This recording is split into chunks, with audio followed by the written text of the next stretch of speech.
السلام عليكم ورحمة الله وبركاته. ازيكم عاملين ايه؟ كل سنة وانتم طيبين. ربنا كده يا رب يخلي كل ايامكم سعادة. ان شاء الله النهاردة في الفيديو ده انا مش هرسم، مش هعلم حاجة في الرسم، بس النهاردة عايزاكم تتعلموا ازاي تجيبوا فلوس من الرسم. زي ما شفنا ازاي ان انا اقدر احصل على يعني يعتبر دخل حلو جدا لو انا حد بعرف ارسم، او لو انا حد اتدرب وتعلم الرسم. في ناس كتير جدا بتعرف ترسم او عندها المهارة، او في ناس كمان تقدر تتعلم. زي ما قلنا ان احنا اي حاجة احنا ممكن نكتسبها بالتدريب، زي ما كنا واحنا صغيرين ما بنعرفش نمسك القلم واتدربنا واحدة واحدة وبدأنا نكتب. نفس الحكاية بالنسبة للفرشة وبالنسبة للرسم عموما. فعايزة اقول لكم ان احنا في حاجات كتير جدا جدا احنا ممكن نستغلها ونخليها، نحولها لتحفة، نخليها لمنتج فني. وده هدف من القناة، ان هي تكون مرجع ليكم في الاعمال اليدوية. اي حد عايز يتعلم حرفة يدوية، يعني اي حرفة يقدر يتعلمها. وان شاء الله هحاول انزل سلسلة للخامات او المواد اللي احنا ممكن نتعامل معاها. النهاردة هتبقى فيديو عام باذن الله عشان تعرفوا ايه الحاجات اللي ممكن والافكار اللي ممكن اديها لكم ان انتوا تشتغلوا بيها وتطلعوا فلوس، سواء كنتوا بتعرفوا ترسموا او كنتوا لسه هتتدربوا وتتعلموا. معظم الناس اللي انا دربتهم عشان يتعلموا الرسم او يطلعوا منتج فني كانوا خايفين جدا، وفي حاجات كتير كانوا فاكرين ان هي صعبة بالنسبة لهم، لكن الحمد لله احنا قدرنا ناخد بايدهم ونعديهم واحدة واحدة ويعرفوا حاجات كتير. بجد كانوا بيقولوا لي احنا كنا متخيلين ان الحاجة دي صعبة جدا، ازاي بتتعمل، لكن انت سهلت لنا النقطة دي. فالحمد لله ما تقلقوش، اي حد ممكن يتعلم يعمل منتج فني، اي حد ممكن يتعلم ان هو يرسم. ولو انت عرفت ترسم او عرفت تلون فهتتحللك مشاكل كتير. كمان الالوان بيواجهنا فيها مشاكل، فلو احنا عرفنا ايه الحاجات التريكات اللي هي بتسبب المشكله. في ناس بترسم مثلا بتبدا تتعلم وهي بترسم بتلاقي ايه ده، هي الالوان بتاعتي عامله كده ليه، هي الشكل الالوان، لا الالوان بتاعتي مش زي الالوان بتاعتك. الفكره في ايه؟ هل انت عارف كثافه اللون اللي المفروض تشتغل بيها؟ الخامه بتاعتك وضبطها كويس قبل ما تشتغل؟ ايه الخامه اللي ممكن ابدا بيها عشان اقدر اطلع منتج؟ وبعد كده لما ايدي تاخد على الخامه دي ممكن اتنقل لخامه تانية واشتغل عليها. في حاجة كمان بوصي بيها جدا، احنا كناس مبتدئة، اي حد مبتدئ انا بنصحه جدا وبنصحه بشدة ان هو يبدأ بخامة الخشب. عشان كده لما باجي ادرب حد على الحرف اليدوية ببدأ بخامة الخشب. ليه؟ لان خامة الخشب دي خامة حبوبة جدا، يعني هتقف جنبكم، هتساعدكم ان انتوا حتى لو حاجة خربت منكم او ما طلعتش بالشكل المظبوط اللي انتوا عايزينها، ان انتوا هتقدروا تعدلوا عليها بسهولة. مش زي مثلا خامة الازاز او اي خامة تانية بنشتغل عليها بمواد برضو ممكن تكون مكلفة فيحصل معانا دروب، فيحصل لنا خسارة. انما خامة الخشب لو اشتغلتوا واتعلمتوا عليها، خامة الخشب فعلا خامة جميلة صديقة، هتقف جنبكم كده اي حاجة تقدروا تعملوها عليها. يعني مثلا هنا طبعا عندنا انواع الاخشاب، عندنا انواع كتير، عندنا منها الاخشاب الطبيعيه ودي مثلا زي الكوستر اللي بنشتغل عليه، وعندنا اخشاب اللي هي الاخشاب المصنعه. وطبعا انتوا تقدروا تعملوا من الاخشاب المصنعه دي اي شكل يخطر على بالكم، هتودوه مكنه ليزر مثلا اي حفر ويعمل لكم التصميم اللي انتوا عايزينه وتبداوا تشتغلوا. بس مبدئيا احنا ممكن نروح لاي نجار ناخد منه قطع خشب بواقي عنده، تبداوا تتعلموا وتتدربوا عليها.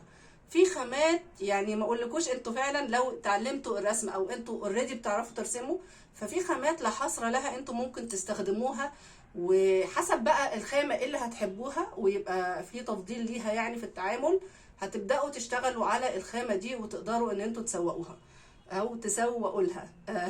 تمام. طيب هقول لكم من الخامات اللي احنا ممكن نشتغل عليها.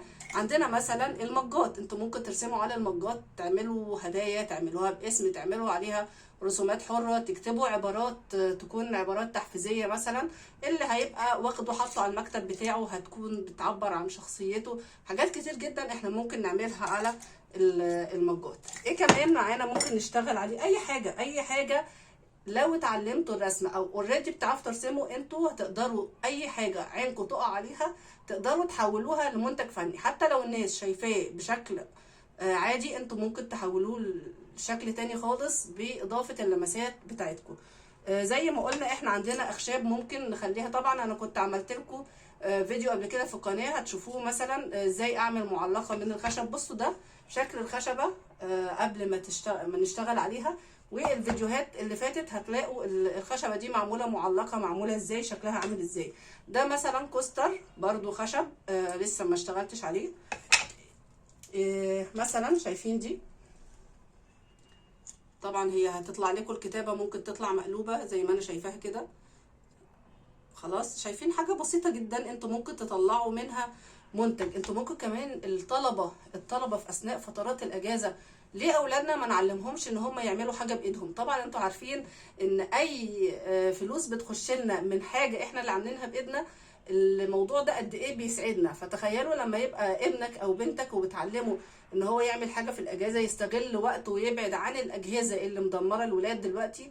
الحمد لله يعني، ربنا يحفظ ولادنا جميعا.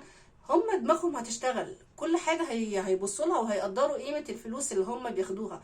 مش يعني دلوقتي لما يبقى الفلوس اللي هو معاه دي او بيحصل عليها من شغل ايده، الموضوع هيختلف جدا، هيبدا تفكيره اصلا يختلف.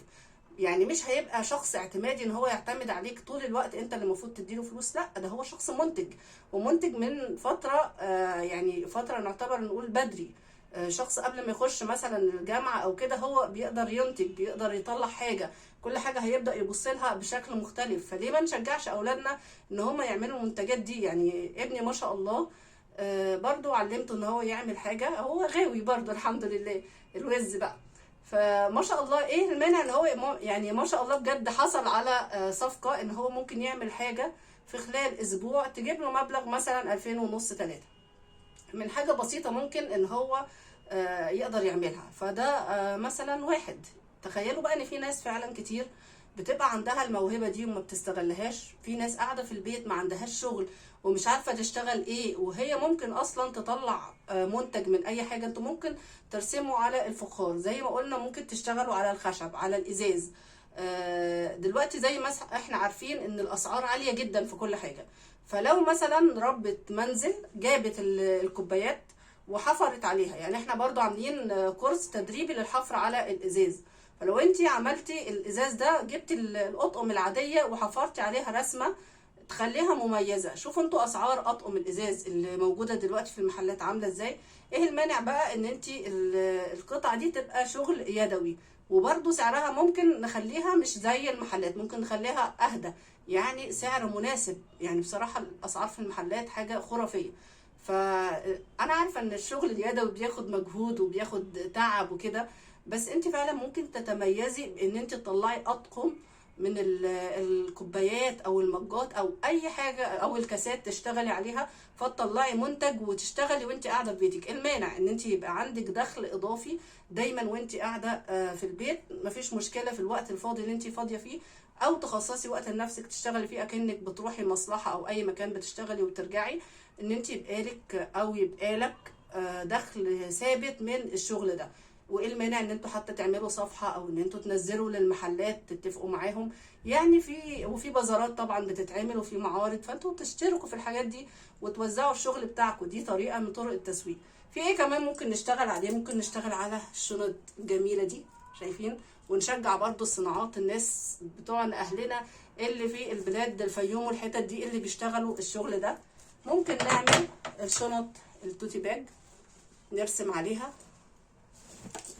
ممكن ده مثلا قطعة خشب اهي، شايفين؟ اتقطعت دي قطعة خشب زي ما انتوا شايفين اهو اتعملت ازاي، فن شعبي جميل. ممكن اشتغل على الصواني، شايفين؟ يعني احنا ممكن اي حاجة عندنا ممكن نشتغلها ونحولها لتحفة فنية. زي ما قلت لكم الهدف من الفيديو ده ان انتوا تطلعوا فلوس من المهارة دي.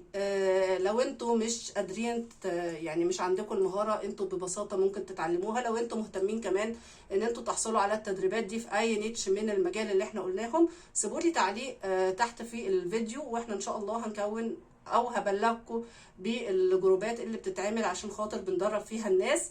ما تنسوش بقى لو انتوا اول مره كمان تشوفوا القناه ان انتوا تشتركوا وتفعلوا زر الجرس عشان يوصل لكم كل الفيديوهات اللي بنقدمها، وان شاء الله تحصلوا معانا على التدريبات المجانيه اللي بننزلها.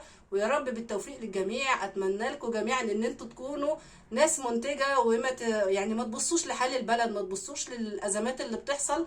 يعني ربنا هو اللي بيرزق، بس لو احنا سعينا ربنا هيرزقنا. فانتوا اسعوا وان شاء الله ربنا هيكلل سعيكم ده بالنجاح وبالتوفيق. واشوفكم ان شاء الله في فيديو تاني.